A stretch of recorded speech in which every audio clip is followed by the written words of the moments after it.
on behalf of the North of England Zoological Society, I am delighted that Tony Fitzjohn OBE has been able to take time off to officiate today.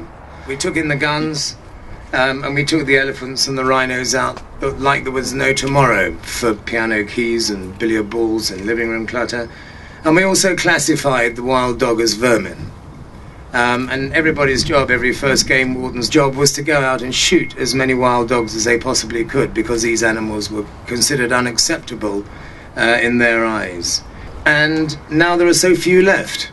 Poisoning's played a massive part in that by the cattle owners, with readily available insecticides and cattle dips. And the African plains and woodland are that much sadder for the disappearance of these animals.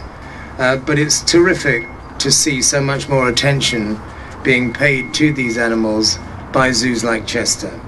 They're incredibly fascinating animals, very, very social, and very, very interesting.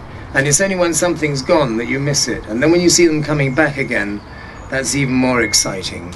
I went from being a big cat man to realizing that the animals that needed the most help were the rhino and were the wild dogs. But no one at that time found the wild dogs very attractive.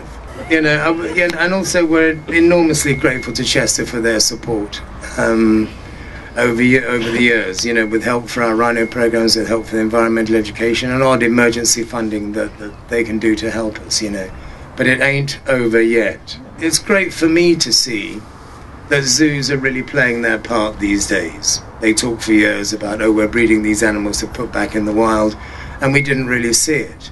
And we were snobs living in the wild thinking, well, zoos are just doing it for them, what are they doing for us? And now there's so much more cooperation between us. I take a lot of flack from some of the bunny huggers in the world for working very closely with Chester, but I'm proud of the relationship, and I really hope it will continue. But how do you replicate, thousands of square miles of African plains? You don't. But what you have is incredibly dedicated, incredibly selfless, and incredibly good keepers. And they keep the animals happy. And that's the only responsibility you have here, is to make sure these animals are happy. And so I just want to say thank you again. I feel very privileged to be here. And I'm now ready to release all these dogs into the local village. Is that why I'm here? Oh, no. But thank you for having me. Thank you for listening. And thank you, Chester.